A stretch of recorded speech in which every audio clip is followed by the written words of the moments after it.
नमस्कार। मुंशी प्रेमचंद की लिखी कहानी अपनी करनी आप सुनेंगे रजनीश की आवाज में।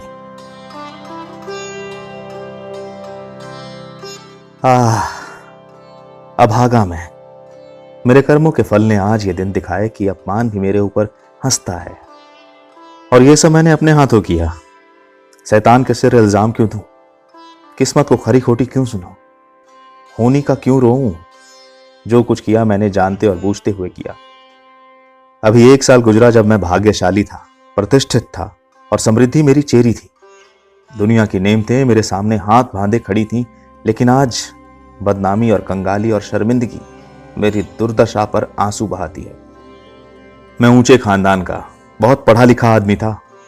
फारसी का मुल्ला, संस्कृत का पंडित, अंग्रेजी का ग्रेजुएट। अपने मुंह मियां मिट्ठू क्यों बनूं, लेकिन रूप भी मुझको मिला था, इतना कि दूसरे मुझसे ईर्ष्या कर सकते थे। गरज एक इंसान को खुशी के साथ जिंदगी बसर करने के लिए जितनी अच्छी चीजों की जरूरत हो सकती है, वो सब मुझे हासिल थी। सेहत का यह हाल कि मुझे कभी सरदर्द की भी शिकायत नहीं हुई। फिटन की सैर, दरिया की दिल फरेबियां, पहाड़ के सुंदर दृश्य, उन खुशियों का जिक्र ही तकलीफ दे है। क्या मजे की जिंदगी थी। यहां तक तो अपना दर्द दिल सुना सकता हूं, लेकिन इसके आगे फिर होठों पर खामोशी की मुहर लगी हुई। एक सती साध्वी, प्रति प्राणा स्त्री और 2 गुलाब के फूल से बच्चे इंसान के लिए जिन खुशियों, आरजुओं और हौसलों और दिल फरेबियों का खजाना हो सकते हैं, वो सब मुझे प्राप्त था। मैं इस योग्य नहीं कि उस पतित्र स्त्री का नाम जबान पर लाऊं। मैं इस योग्य नहीं कि अपने को उन लड़कों का बाप कह सकूं। मगर नसीब का कुछ ऐसा खेल था कि मैंने उन बेहिश्ती नेमतों की कद्र न की। जिस औरत ने मेरे हुक्म और अपनी इच्छा में कभी कोई भेद नहीं किया, जो मेरी सारी बुराइयों के बावजूद कभी शिकायत का एक हर्फ जबान पर नहीं लाई, जिसका गुस्सा कभी आंखों से आगे नहीं बढ़ने पाया। गुस्सा क्या था, कुआर की बरखा थी। 2-4 हल्की हल्की बूंदें पड़ी और फिर आसमान साफ हो गया। अपनी दीवानगी के नशे में मैंने उस देवी की कद्र न की। मैंने उसे जलाया, रुलाया, तड़पाया। मैंने उसके साथ दगा की। जब मैं 2-2 बजे रात को घर लौटता था तो मुझे कैसे कैसे बहाने सूझते थे। नित नए हीले करता था।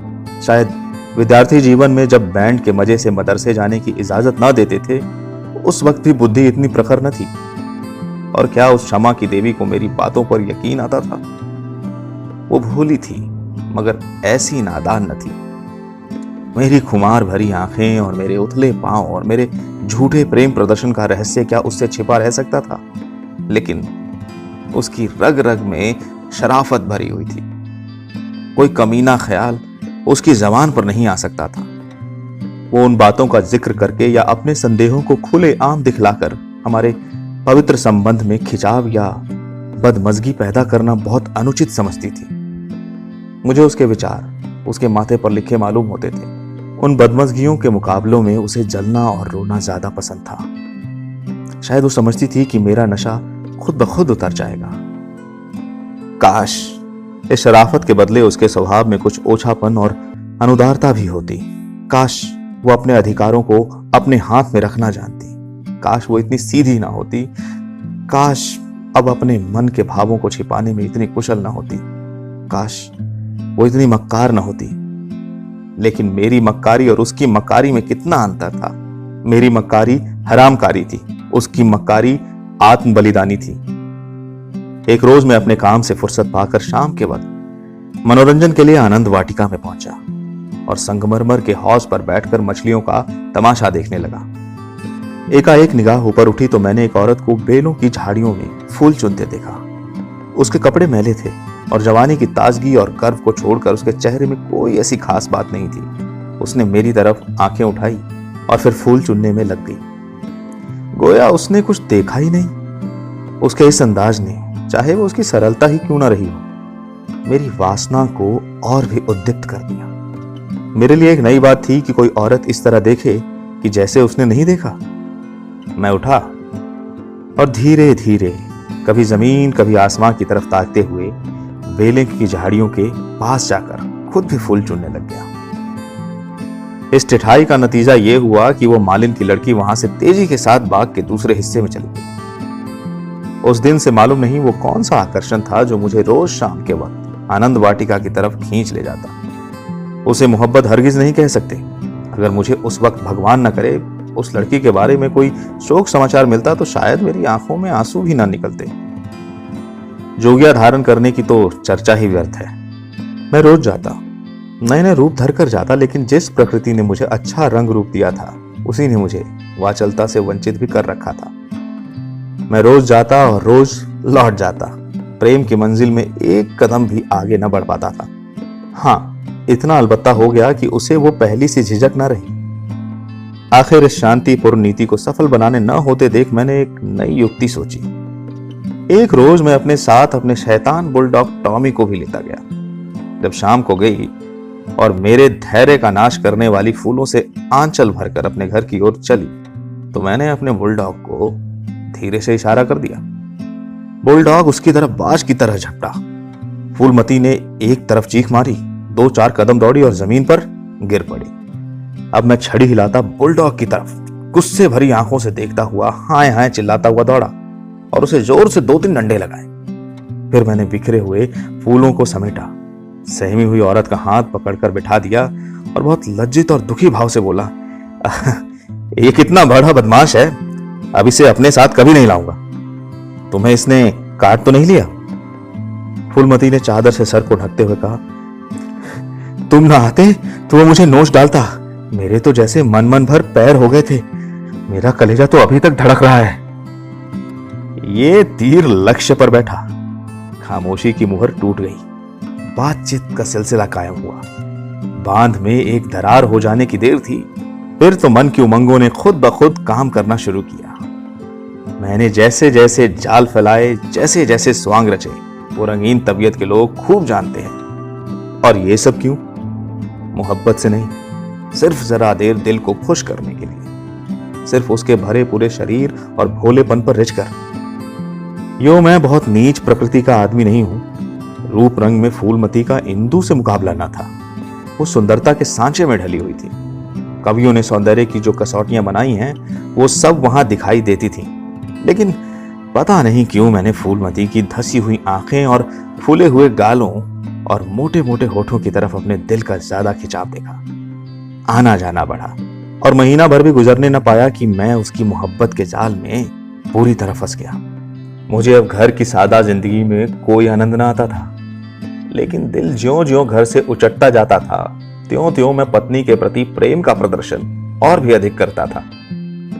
मैं उसकी फरमाइशों का इंतजार करता रहता और कभी उसका दिल दुखाने वाली कोई बात मेरी जुबान पर न आती। शायद मैं अपनी आंतरिक उदासीनता को शिष्टाचार के पर्दे के पीछे छिपाना चाहता था।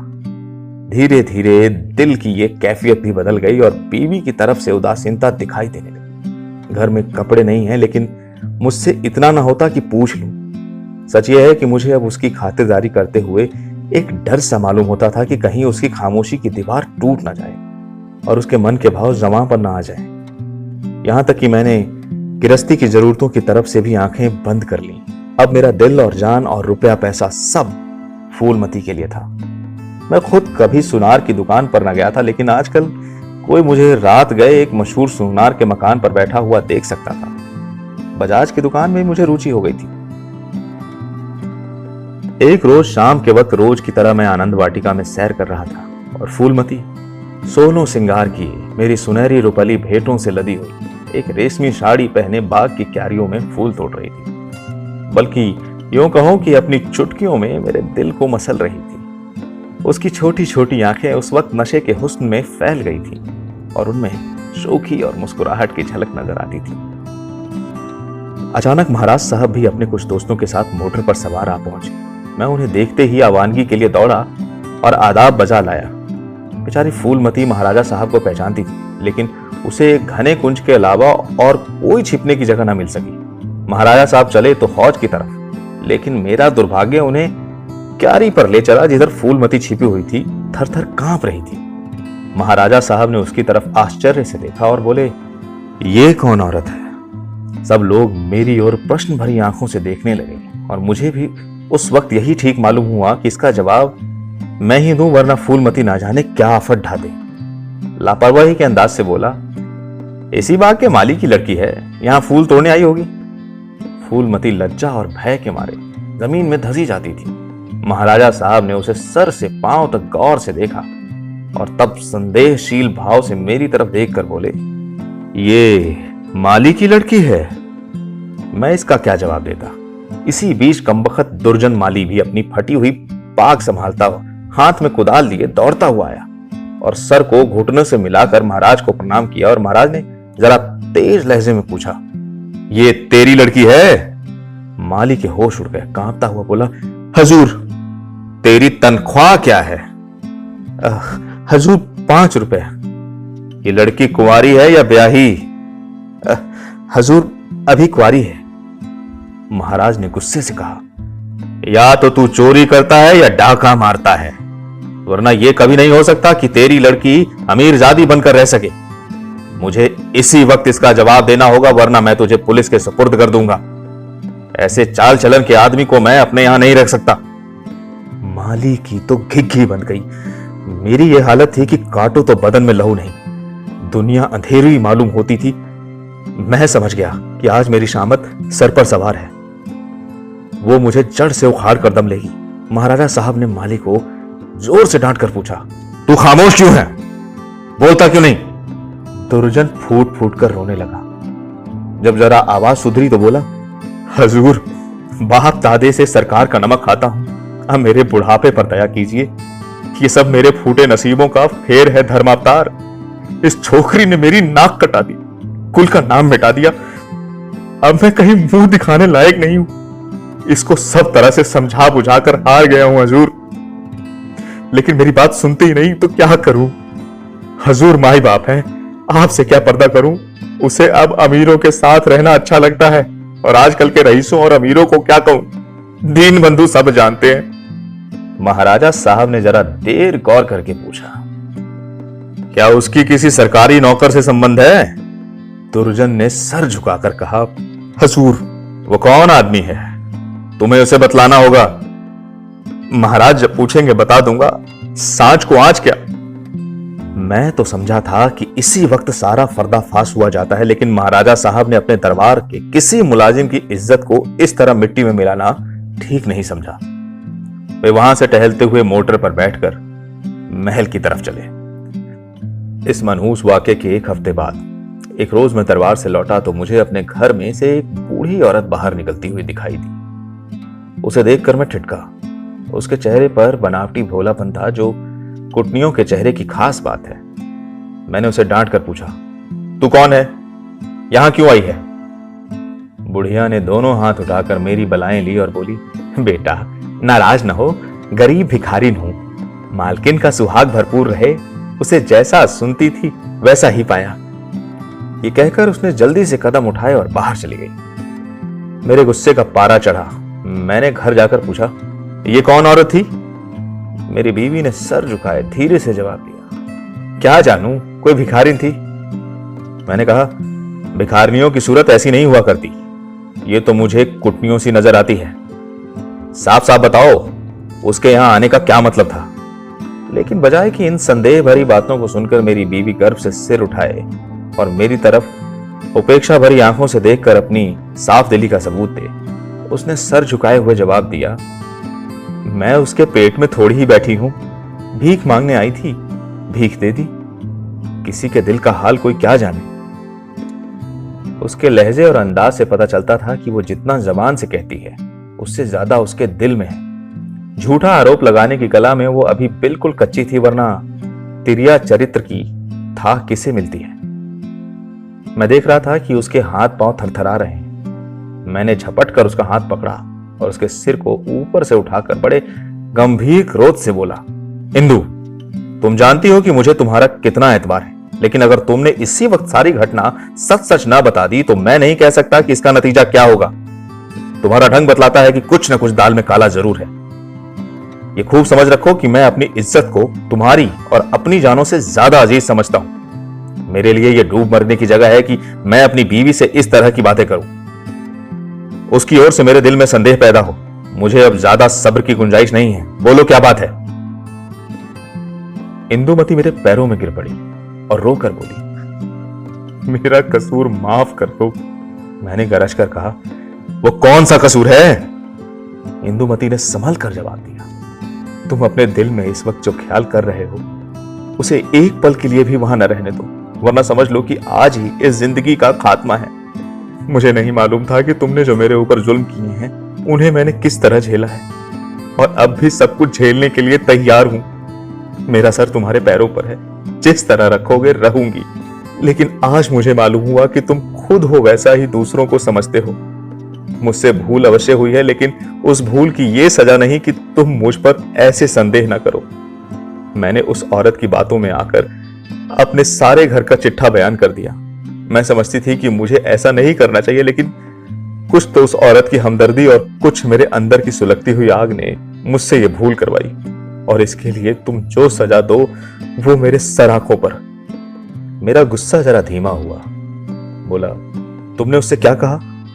इंदुमती ने कहा, घर का जो कुछ हाल है, तुम्हारी बेवफाई, तुम्हारी लापरवाही, तुम्हारे घर की जरूरतों की फिक्र ना करना, अपनी बेवकूफी का क्या कहूं।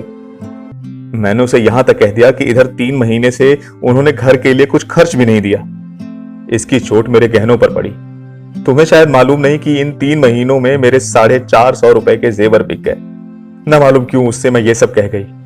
जब इंसान का दिल जलता है तो जबान तक उसकी आंच आ ही जाती है, मगर मुझसे जो कुछ खता हुई उससे कई गुना सख्त सजा तुमने मुझे दी है। मेरा बयान लेने का भी सब्र न हुआ। खैर, तुम्हारे दिल की कैफियत मुझे मालूम हो गई। तुम्हारा दिल मेरी तरफ से साफ नहीं। तुम्हें मुझ पर विश्वास नहीं रहा, वरना एक भिखारी औरत के घर से निकलने पर तुम्हें ऐसे शुभे क्यों होते। मैं सर पर हाथ रखकर बैठ गया। मालूम हो गया कि तबाही के सामान पूरे हुए जाते हैं। दूसरे दिन मैं ज्यों ही दफ्तर में पहुंचा, चौबरदार ने आकर कहा, महाराज साहब ने आपको याद किया है। मैं तो अपनी किस्मत का फैसला पहले से ही किए बैठा था।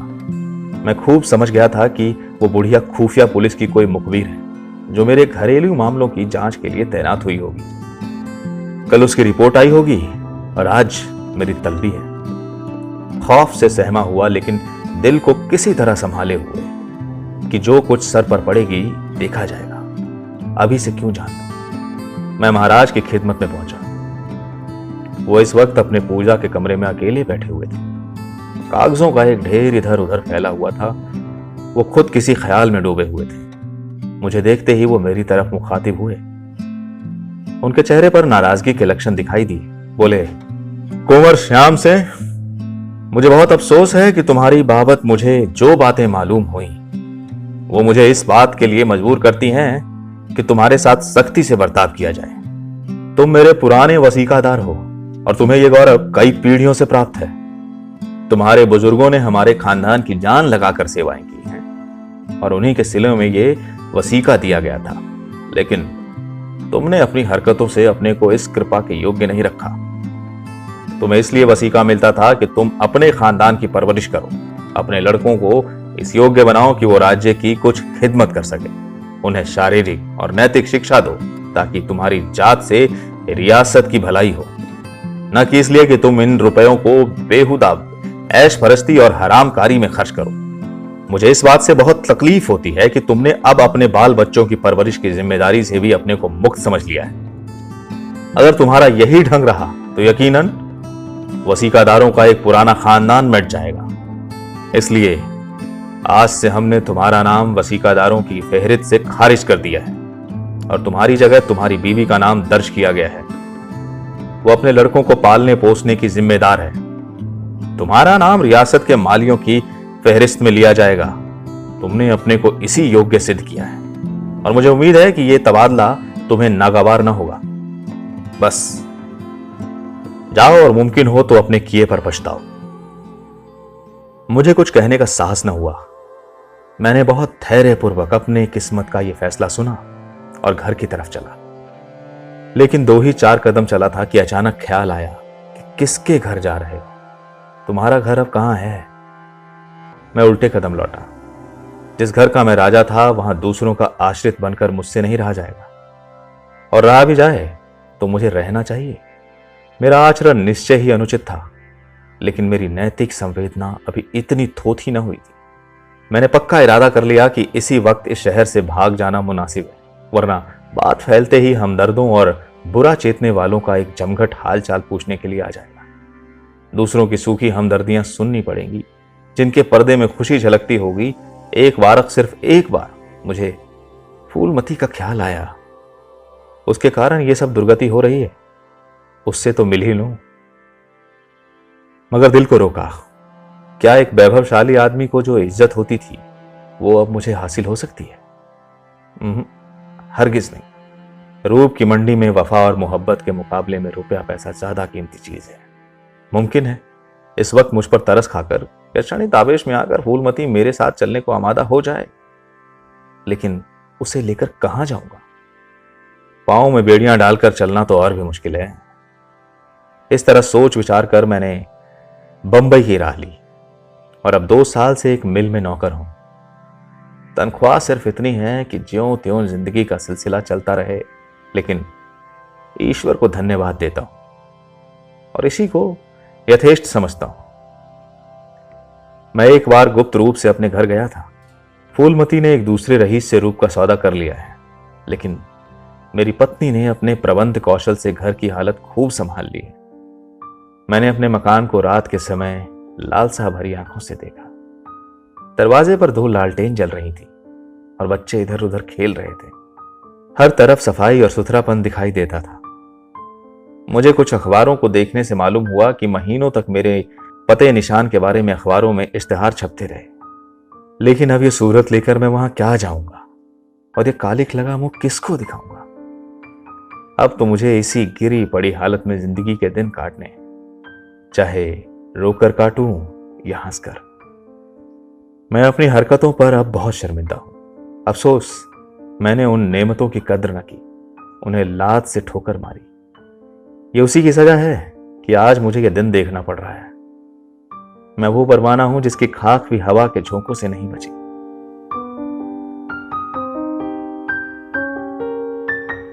आप सुन रहे थे मुंशी प्रेमचंद की लिखी कहानी अपनी करनी, रजनीश की आवाज में। धन्यवाद।